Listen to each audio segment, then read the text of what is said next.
काल गिरीश महाजन यांनी दावा केला आहे की सिंहस्थाच्या पार्श्वभूमीवर हे पद माझ्याकडेच पाहिजे म्हणून.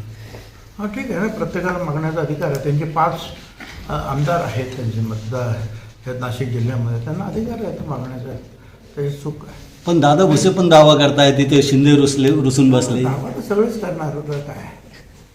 बरं सर, काल तुम्ही एका कार्यक्रमात स्पष्ट बोलले का भाजप सध्या आता फुले शाहू आंबेडकरांचे मानताय, त्यानुसार काम करताय, तर त्यांच्यासोबत काम करण्यात काय हरकत आहे? म्हणजे तुम्ही संकेत देताय भाजपकडे जाण्याचं? तसं काय, आता भाजपबरोबर आम्ही आहोतच ना मंत्रिमंडळामध्ये. भाजपबरोबर जाण्याचा संकेत काय देतो? भाजपबरोबर मुळात आहोतच आम्ही मंत्रिमंडळामध्ये काय. आणि मग त्याच्यावर जी भाजपवर होणारी टीका आहे त्या टीकेला आम्ही उत्तर देतो. फुले शाहू आंबेडकरांच्या मार्गाने जात आहेत का? आम्हाला असं वाटतं आहे की आमचं काम ते करत आहेत काय. महात्मा फुल्यांची, सावित्रीबाई फुल्यांची प्रतिमा मंत्रालयात लावणं, भिडेवाड्याचा प्रश्न सोडून भिडेवाड्याची शाळा जी आहे, सावित्रीबाई फुल्यांचं जे स्मारक उभं करायचं काम सुरू झालेलं आहे, फुलेवाड्याचा विस्तार करण्याचं काम सुरू झालं आहे, अरणचं सुद्धा काम सुरू झालं आहे, नायगावला सुद्धा जे आहे तिथे सावित्रीबाई फुल्यांचं जे आहे जन्मगाव, तिथले सुद्धा जे आहेत कामाला सुरुवात होते आहे. आणि ओबीसीच्या संरक्षणासाठी ते आमच्याबरोबर जे आहेत जास्तीत जास्त प्रयत्न करत आहेत. आता जर हे असे असेल तर आम्हाला काय, आमचे गोरगरीब आदिवासी असतील, भटक्या विमुक्त असतील, दलित आदिवासी या लोकांचा जो कल्याण करेल त्यांच्याबरोबर राहण्यात काही आम्हाला वावगं वाटत नाही. नाही, जेव्हापासून अमित शाह मालेगाव की साहेब आता पक्षांतर करून भाजपमध्ये जाणार, मग मी काय करू? चर्चा तुम्ही करताय ना. हां, तुम्ही जी चर्चा करता ती थांबवा.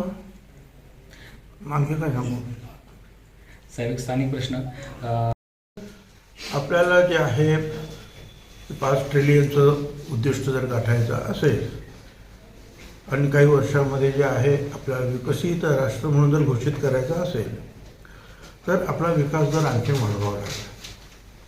तो तेवढ्यावरच थांबता कामा नये.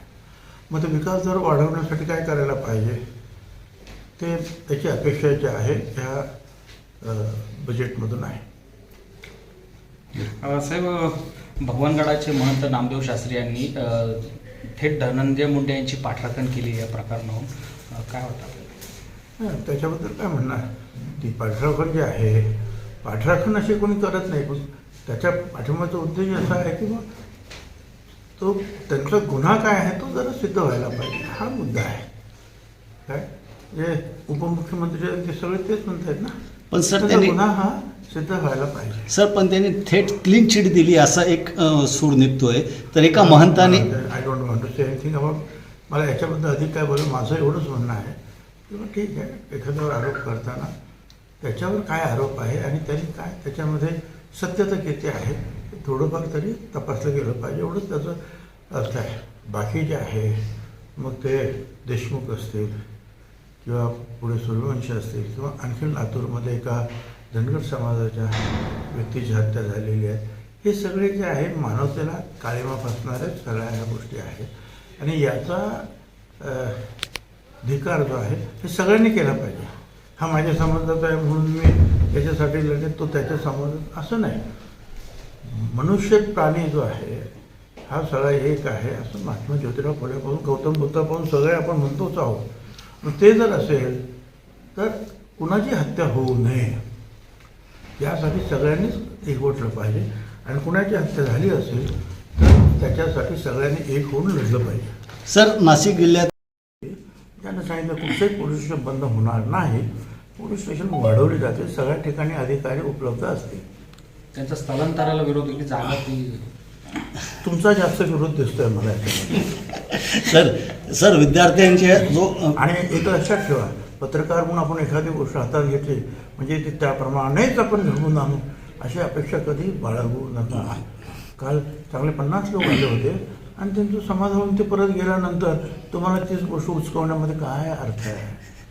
सर, GR पण काढलाय, तुम्ही काय सांगाल याच्यात? मला काही त्याची कल्पना नाही आहे, काही माहिती नाही आहे त्याची. सर, एक शेवटचा प्रश्न, तुमच्यासारख्या नेत्यांना इतक्या वर्षाचा अनुभव असताना, इतके मोठे नेते असताना तुमच्यावर अन्याय का केला जातोय? अरे तर तुम्ही मला न्याय देताना बस झालं ना, बाकी काय करत तुम्हाला काय करायचं आहे? आता तुम्ही एवढे सकाळी सकाळी माझ्यासाठी येत आहात, काय माझं बाईट घेत आहे, लोकांपर्यंत मला पोचवत आहात, तुम्ही मला न्याय देता मी खूप आहे. कारण असं सारखं ते टीका जे होते, श्रीमंत अधिक श्रीमंत होत आहेत, गरीब अधिक गरीब होत आहेत, तर ते थांबण्याची प्रक्रिया जी आता काही सुरू करण्यात आलेली आहे त्याला वेग देण्याची आवश्यकता आहे. सर, GDP जो आता सीतारामन यांनी जे काल